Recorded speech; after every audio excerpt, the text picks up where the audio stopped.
We are thrilled today to have a group that traveled to the UN Commission on the Status of Women back in March.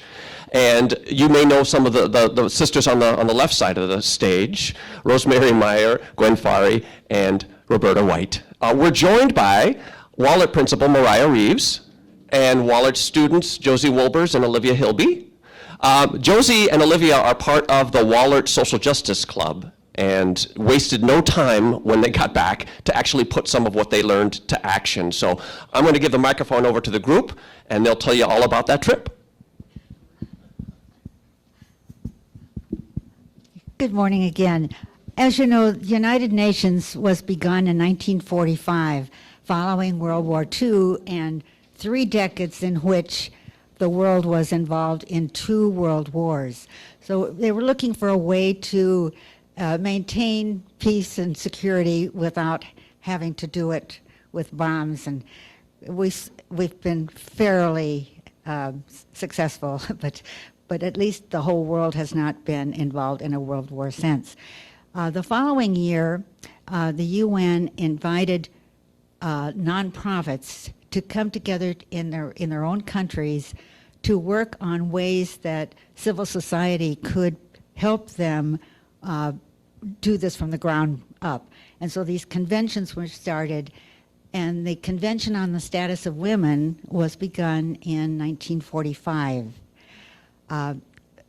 There have been 68 meetings since then, so almost every year, including 4 world conferences on the status of women, which included the one in Beijing in 1995, at which Rosemary was there representing the Women's Office, the BVM Women's Office. Carol Cook was there from 8th Day, and Carolyn Farrell from the Gannon Center. So we've had a concern about this for many years.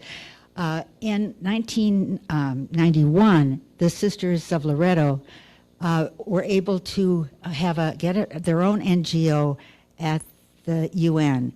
There are 90 religious NGOs at the UN, and in 12 years ago, we were invited to join them so that we were able to participate at that level in the UN. So over the years, some of you have been there. Let's see, right there, Helen, who came with students from Santa Barbara. This year, though, we're delighted that we've been able to invite Mariah and the students from Wahlert. So I'll turn this over to Mariah. Good morning, everyone. As Pat said, I'm Mariah Reeves, the principal at Wahlert Catholic High School here in Dubuque, and it was such an honor to walk alongside these women to my right, as well as Josie Wolbers and Olivia Hilby, 2 incredibly passionate social justice advocates at Wahlert. The 2 of them are in leadership, as Pat said, with the Social Justice Club, and when Rosemary, Gwen, and Roberta extended the invitation to come to CSW68, I didn't need much time to think that Josie and Olivia were the 2 I'd like to invite as student representation. So we'll get into a couple of the things that really resonated with us throughout the week, but I want to hand it back to Rosemary to talk about her experience in Beijing and keep the timeline rolling. She's last. You girls are first.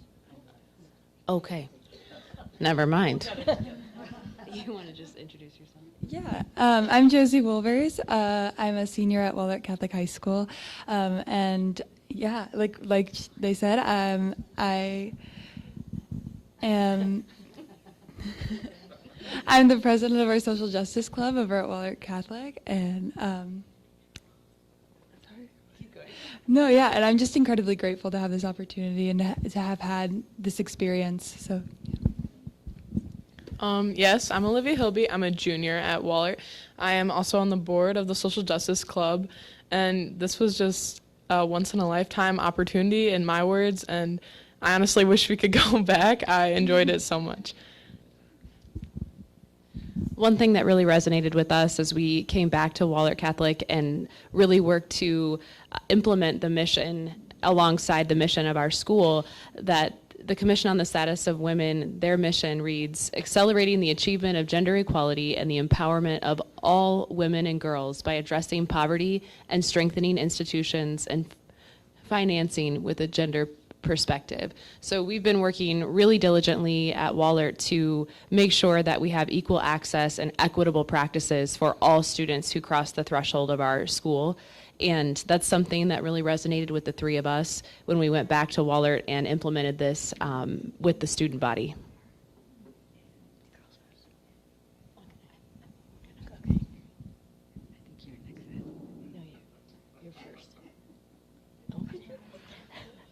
I'll take it from here then. There were many sessions that are very impactful, but one that I love every single year is the town hall meeting with the Secretary General Antonio Gutierrez, who is originally from Portugal.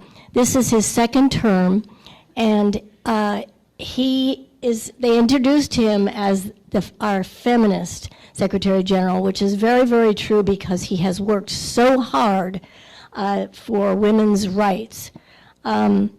He mentioned, and this is available to you on YouTube if you want to read it or listen to it, two quotes that he said that really struck me were, "Poverty has a female face, and power has to be taken, it's never given." Two worrying trends that he sees in the world today are the acceleration of patriarchy and dictatorship and male-dominated digital technology, especially development in the AI field. Under patriarchy, he said, for example, there were no women at the table in peace talks in Sudan, Ethiopia, Libya, Myanmar, Afghanistan, and he could go on and on.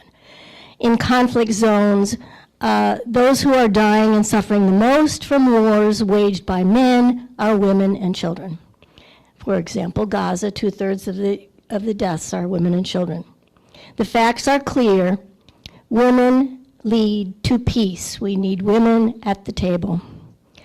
Male domination in digital technology is very, very serious lack, and it's deficit, very biased. So I said women must be in the tech tables now as AI is developing. The white male-dominated systems are biased already in gender and race. And this could be brought into the future then if we don't get into it for the many years ahead. So he's encouraging, again, women to get into the tech field. The biggest women issues today in the world are unequal pay, as Mariah and the girls were saying. Poverty has a female face. Racial injustice, secondly. Third, violence in the world today with regard to women. And fourthly, unequal health care, physical and mental. The good news, there is good news, is the progress that we see in the world today is coming from civil society and women's rights organizations. He says, I've seen it around the world with my own eyes, and I want to encourage you to do that, he said. For example, even here at the meeting, the CSW Women's Group is the largest attended group of the whole entire year. 12,000 women were there, and 26,000 were watching virtually from all over the world. So the impact is good. He also has worked tremendously at the UN for the last 5 years. When he got there, it was 99% run by men. The UN. That's not to mention the ambassadors up at the UN. So the first thing he decided, one of the first goals he decided is to try to get equity right there as a model. The UN, he says, after 5 years, we've gotten it up to about 40% women. So we're working on it still. And also they have set up an independent sexual discrimination agency that's not connected to the UN. He said both these we want to be goals for countries and businesses too. Equity in job hiring and equity in and independent discrimination, sexual harassment organizations. Another very good news is in September, the UN Summit for the Future, and that fits in with the girls' idea about financial support for women's groups. He is suggesting a $500 billion request annually for developing countries because of the impossible debts that are mounting with them. They cannot, they don't have enough money to pay the debt, plus they don't have then enough money to help those in need in their own country, women's and men's rights. So reforms of the international finances is on board for September. One other very, very influential impact upon me came serendipitously, which often does happen.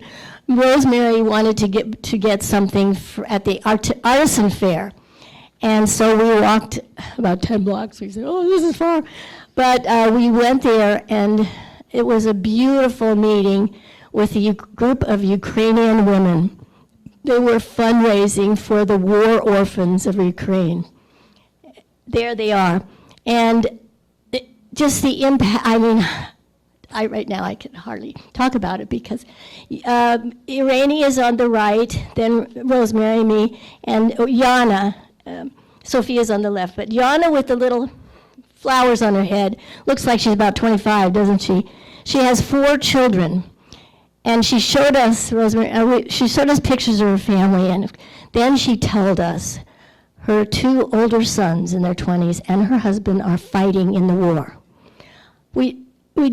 My heart just dropped, and it was crying. Rosemary had tears in her eyes. I can hardly talk about it now even. And I told her, every time I talk about the UN, I will ask for prayers for you, safety for you and your family, and all families in Ukraine and in all war areas. It's just, we all are praying for peace and safety for them, but that's, when you meet someone personally like that, it's just so powerful. So, and we were buying some of their artisans, and I said, oh, Yana, can I buy one of those flowers that you have? Oh, she said, they're for the delegates only. Oh, I said, oh, okay. Then I'm going over, and we're buying some things, and she comes over, and she gave me hers. So, I mean, every time I have it on my desk, and every time I see it, it just touches me still. So, I would like to end with a quote by Hillary Clinton from the 95 Beijing. Women's rights are human rights, and human rights are women's rights.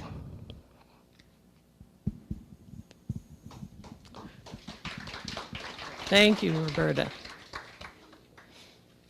That quote from Hillary Clinton has survived all these years, and I hear it now and again.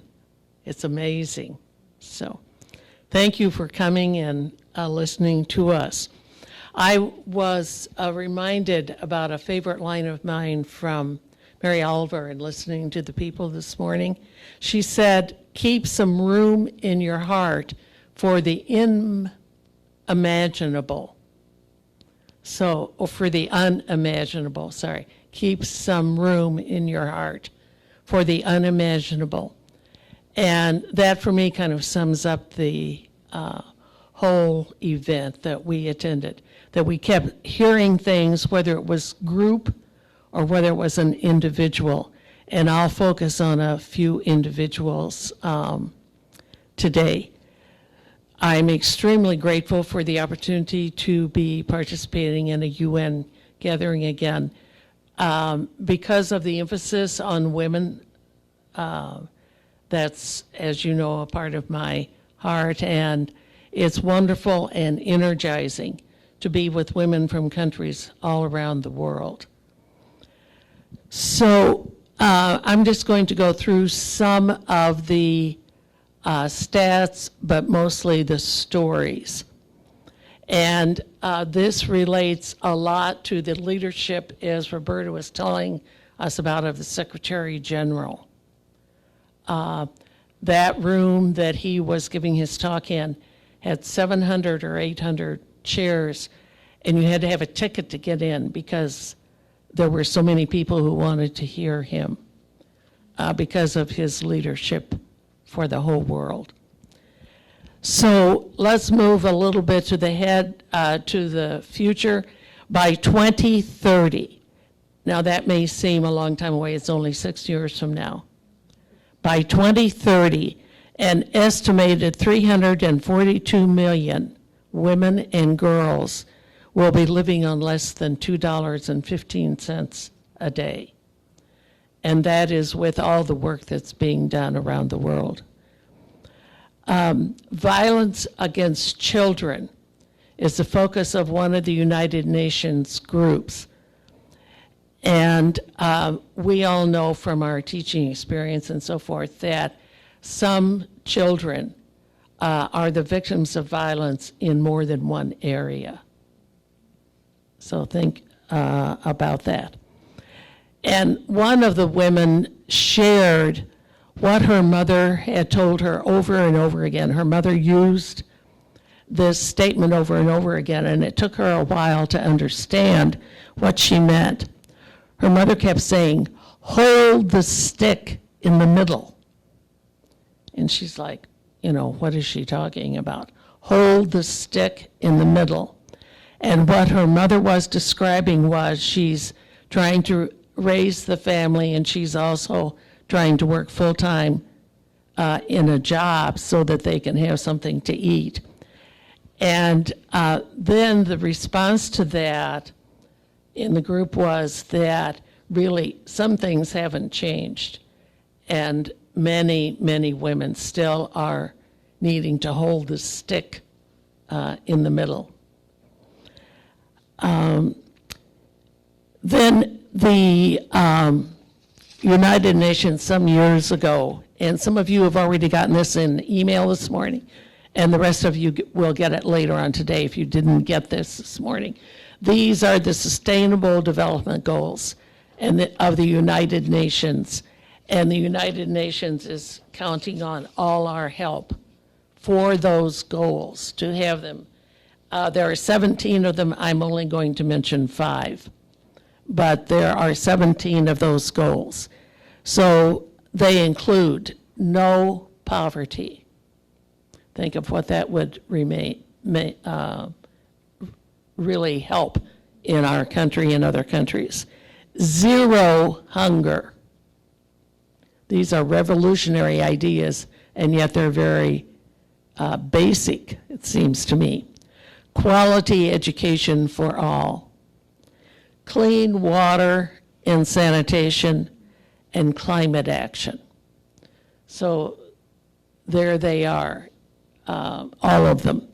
But this is the goal of the global community sponsored by the UN, to really bring all those dreams to reality. Now, the UN has to depend on all of us in order to have that happen. And it has been mentioned in the 1980s, I went to the conference in China. And what is amazing to me there were a lot of things about the conference, but the thing that is amazing to me to this day is that the framework that we formed at the China conference is still what is being used as the main framework for women's issues in the world. And that means, of course, that we still have a lot of work to do. But that is updated, but still used as the main framework for women's issues. So you can tell from what has been said, and more will be said, that this was really a life-changing experience. And part of that, much of that is due, and I understand she's not able to tune in today, but she will hear about this, is by Beth Blissman, who works at the United Nations all year round. She is a co-member of the Sisters of Loretto, and her focus is the Sisters of Loretto and the BVMs. And she really helped us before we got there, while we were there, and we're still in touch after we're there. So I want to give a lot of credit to Beth, who made the experience very smooth and kept us all not getting lost. So that was great.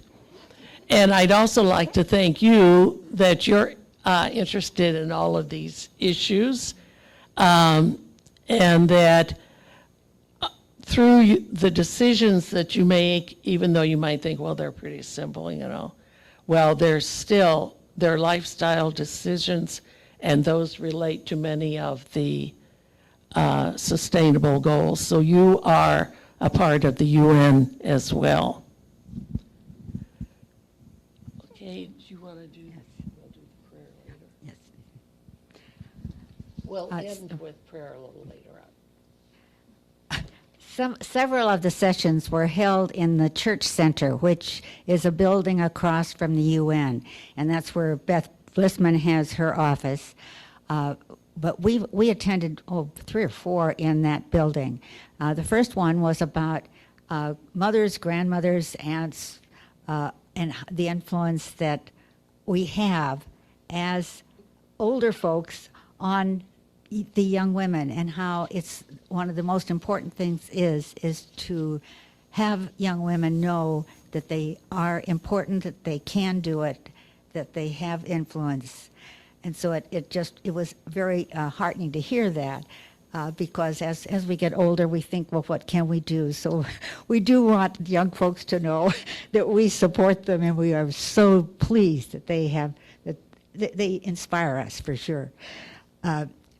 One of the ones we went to was the Collective Action of Women-Led Organizations, and this was a panel of women from Africa.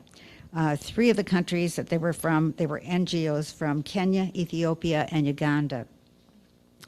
And they challenged gender norms in the countries in which they live, and including women with disabilities. They mentioned how there are very few women in leadership, but they might be secretaries, cleaners, and other domestic roles. As they said, men are landowners, women are land workers. All of these countries, and I believe every country in Africa, has ratified the CEDAW, which is the Convention on the Elimination of All Forms of Discrimination Against Women. So formally, they have all. That came from the UN at the time that Jimmy Carter was president, and he signed it, but it has never been ratified by our Senate. We are one of 6 countries that has not ratified CEDAW. However, even though all these countries have ratified CEDAW, that doesn't mean that they've eliminated discrimination against women. They have laws to protect women. Genital mutilization continues, even though there's laws against it. And what was stated was, again, like Roberta mentioned, the resources and the laws need to be enforced. And one major issue is that African countries are paying back debt. So they don't have funding for services. So it's something we've heard over the years about the debt in Africa, and it still continues. Billions of dollars that the countries in Africa owe in debt.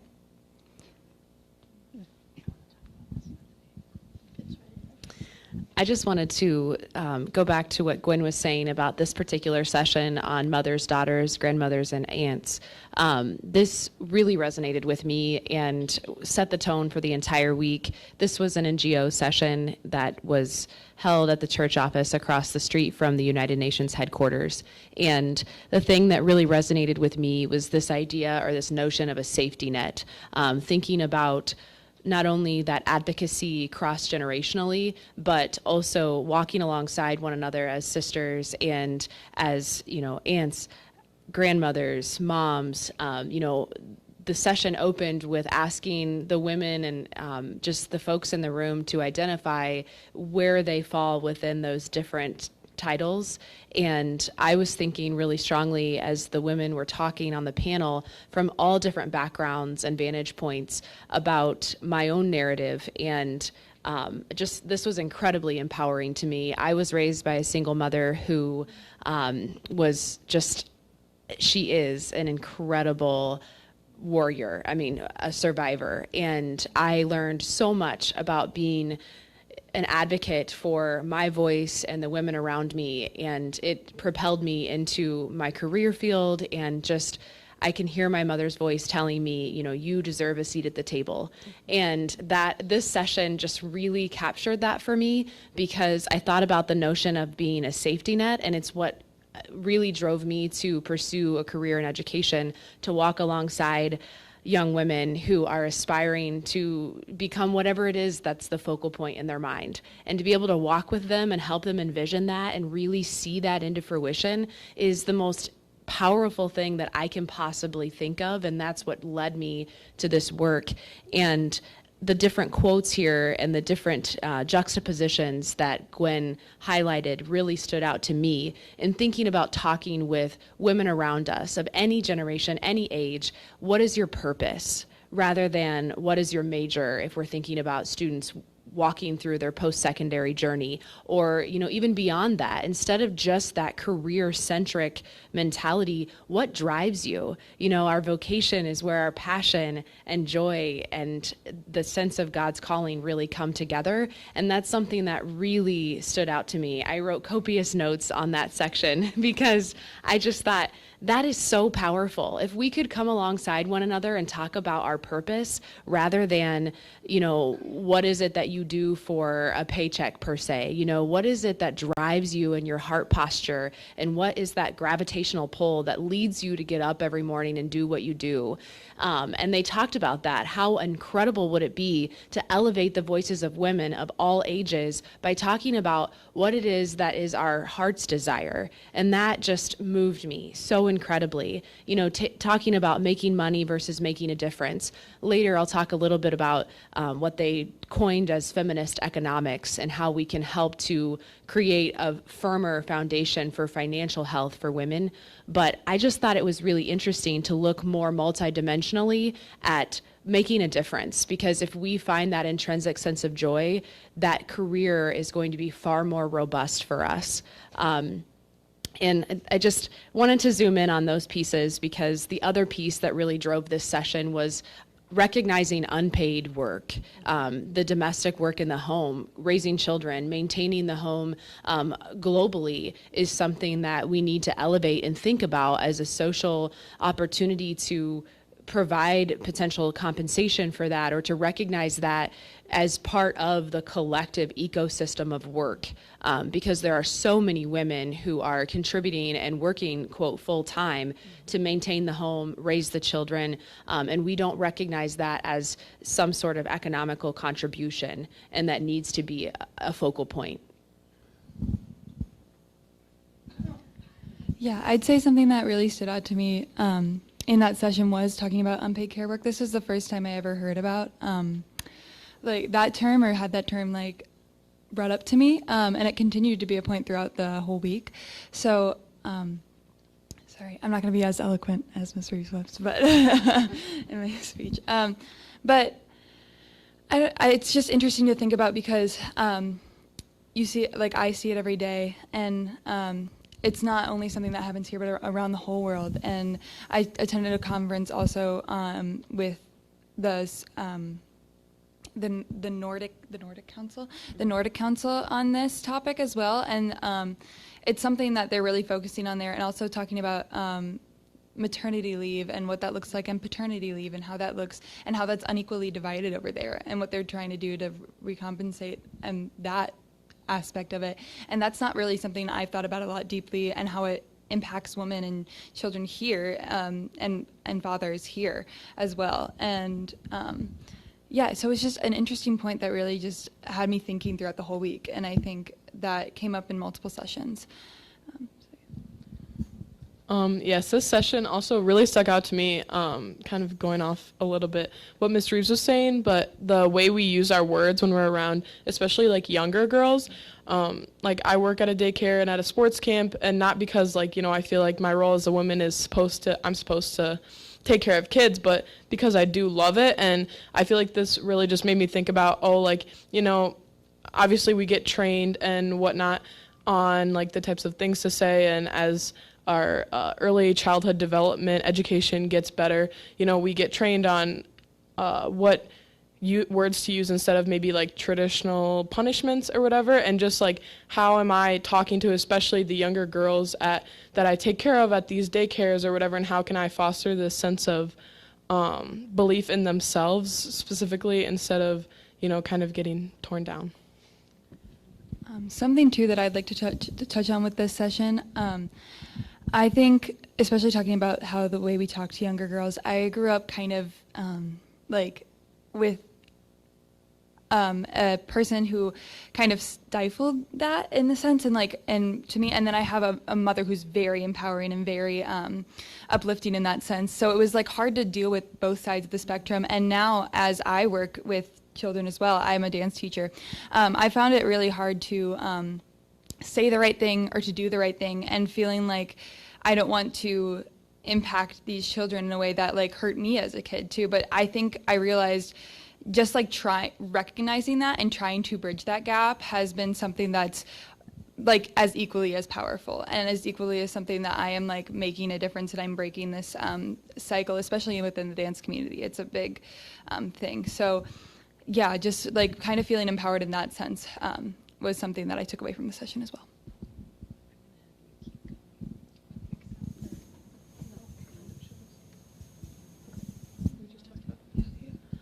Okay, another session that stood out to us, obviously we just talked about the daughters and aunts and grandmothers as change agents, but the elimination of violence against women and girls. I have a quote up there, one that really stuck out to me, which is, "Women and girls cannot bear the weight of wars started by men." And this kind of goes back to what we were talking about a little bit earlier, as in like women are not often in political power, or not like in seats at the table and like trying to, create ceasefires and end wars, and yet they take up most of the deaths and they take most of the toll in the wars. So yes, that was a quote that stuck out to me. And then just confronting anti-rights movements and like patriarchal masculinity, as well as especially in the media today. I feel like we've been seeing a lot of sort of like going backwards in terms of like romanticizing, anti-women media, and I feel like that's just a very big part, especially in my generation. And yeah, I really liked that session.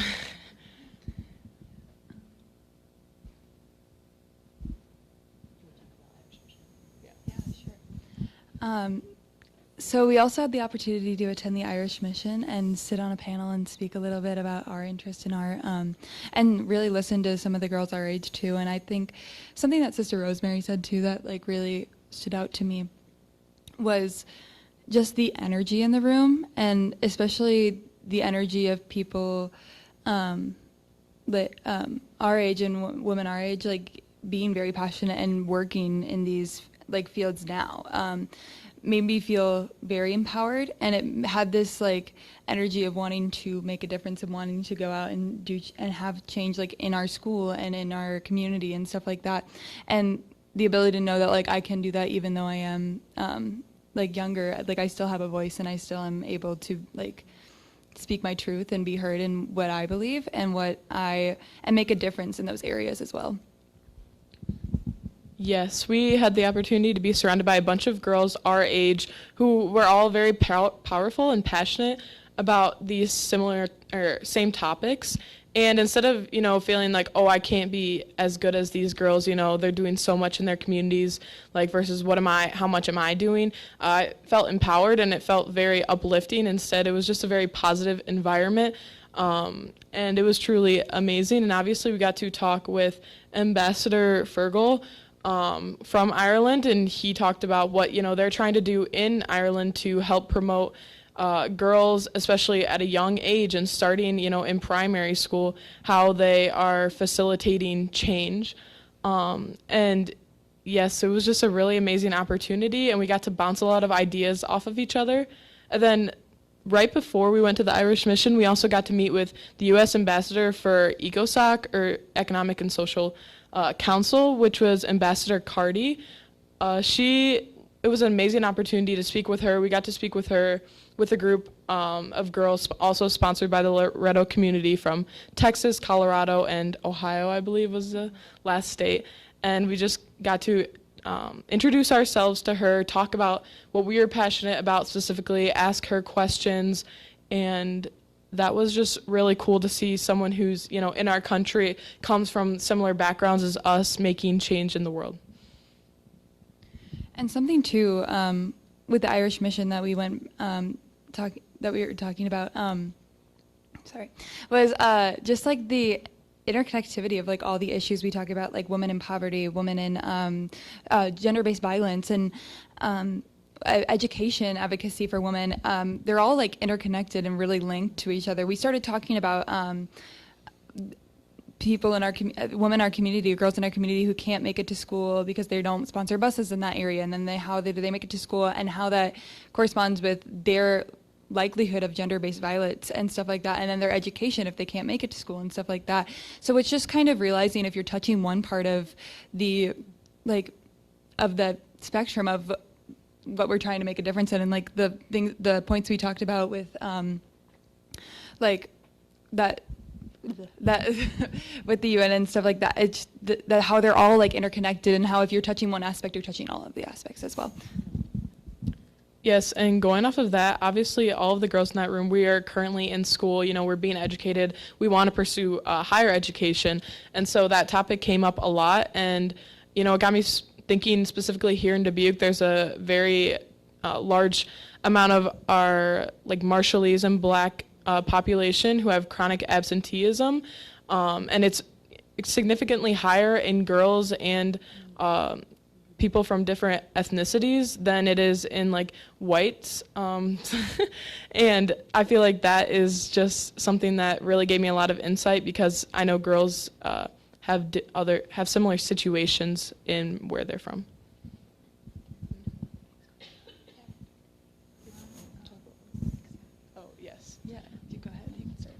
Okay, so when we got back to Dubuque, we were thinking, okay, we just learned all this information, and obviously there's a lot of ways we can implement it, because a lot of it is just simply knowledge that we gained, but we also wanted to make an impact in a community that's bigger than just the Dubuque community. So we had the opportunity to meet with Kai, who formed the Kiladada initiative in Tanzania. And what that initiative does is they provide menstrual products for girls in high school and just who have gotten their period, so that they can keep attending school, because they usually start missing school once they hit that age of puberty due to not having access to menstrual products. And she was also sponsored by the Loretto community. That's how she came. So we got to talk with her quite often, and we got to listen to her give a speech and talk about her initiative on Thursday, like one of the last days we were there at the Tzu Chi Center. And it really just kind of like struck a chord with us, because we've seen other girls who have contributed to the initiative that were there with the Loretto community as well. And we were thinking, that'd be kind of cool to do something for Kai and these girls in Tanzania. So we came back, and through the Social Justice Club, we decided that we wanted to do a bake sale to raise money. It's about $15 can get a girl one menstrual kit that will last her on average 4 years. So that's really not much for 4 years of her life and how often you get your period. So we decided to do a bake sale, and it was completely, all of our members brought in items. We didn't pay them for anything. It was completely voluntary. And we did have a little bump in the road in doing the bake sale, but we raised $487.27. And that was crazy. We were totally astounded by the number. I was not expecting the community to come out so much. And Yes, it was just a really amazing opportunity to get outside of ourselves because we do a lot of service in the community, but knowing that we're impacting girls across the world is just really special.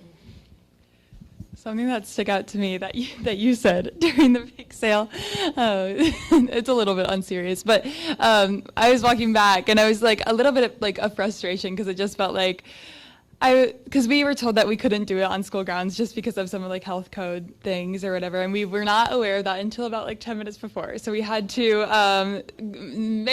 think on the fly and make a decision, and so we decided to go across the road, which was not on school grounds, and sell there, and and so something that I was doing, I was just running back and forth across the street like a madman, and getting people in the lobby and just being like, this is what this foundation is, this is what this is about. We would really appreciate your support. It's $15, brings one pack. Think about that, because I put myself in that position. I'm like, I could not imagine needing not going to school because of my period. That's just, it's something that's so far-fetched from what I live in, right? So it's put yourself in that position. It feels so helpless, and so doing something that can make a tangible difference and feeling like you're making a tangible difference can be empowering and I'm very passionate about it. I'm a very passionate person in general. So I'm going across the street, and you said this to me while I was going to get more people, and you said if you build it, they will come, and and I was like, dang right, here I go. I just felt so motivated. I'm yelling around the halls, and I'm because it's just, you gotta make do with what you got. You gotta start from somewhere, and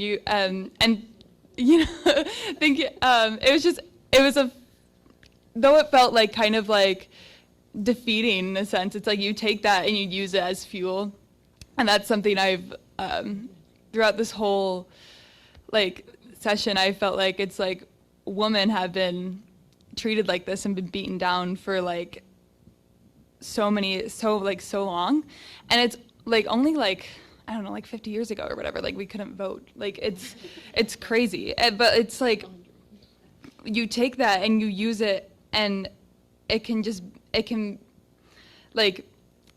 another thing I said when we were on the trip, it's you tell me that I can't do something, I'm going to want to do it 10 times more. And I just think that's something that's powerful, and I think that's a lot of the attitudes that we have as change makers and empowerers. So yeah. Yeah, if us having to go across the street for the bake sale was the biggest problem, it was worth it for the initiative. At the time we were definitely frustrated, but it actually turned out for the better. We had a lot of people just stop and donate money without buying anything, just because, we were oh, it's for girls in Tanzania and menstrual products. It was also really windy out, so I felt like they felt sorry for us, so they were let's go buy something. It was extremely cold. Okay, so a little bit about the health regulations that we had to circumvent. I'm all for that, and yes, healthy kids. However, I wanted to champion this so badly, and we work in tandem with our food service director, and all the kids had the bake sale so perfectly displayed in the lobby right before the bell as the kids were released. And my assistant principal and I were coming back from a meeting down the hall, and I thought, oh, this looks lovely. They're going to get so much for this initiative. And then as I'm walking toward the bake sale to congratulate the kids and get everybody riled up, the food service director, great human being, she's doing her job, told me, well, we can't have this because it has to be beyond an hour after school releases, because these treats weren't, vetted with the nutritional facts. And I thought, okay, think on the fly, Mariah. So I went over to the group and I was like, the show will go on. Just pick up the table and we're going to take it across the street. And so I had about 9 or 10 high school students with these long tables with all the treats displayed, and they just went around them and picked them up, and we went across the street. And then all the teachers came out, and my assistant principal and I were directing traffic across the street, and it was just fantastic, because I think it's really fitting to say, when we believe in something, we will find a way. And that, I just think that had to be part of the narrative. And it's not really a coincidence that we had to go across the street.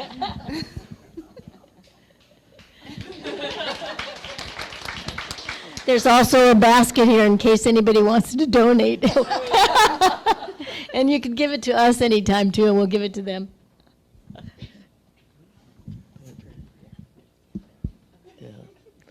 Okay, we've heard all these wonderful stories, and so let's take a few moments of quiet, and then our prayer will be from a Jewish rabbi in Ukraine. So let's just take a moment to quiet ourselves, to remember all that we have heard, and we'll pray together.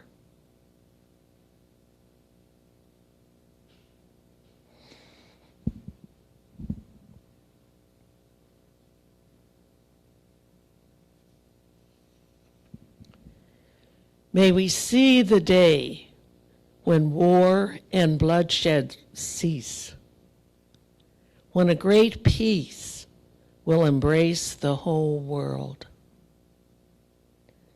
Then nation will not threaten nation, and humanity will not again know war. For all who live on earth shall realize we have come into being to praise, to labor, and to love. Compassionate Creator, bless the leaders of all nations with the power of compassion. Let love and justice flow like a mighty stream. Let peace fill the earth as the waters fill the sea. And let us say, Amen. Amen. Amen.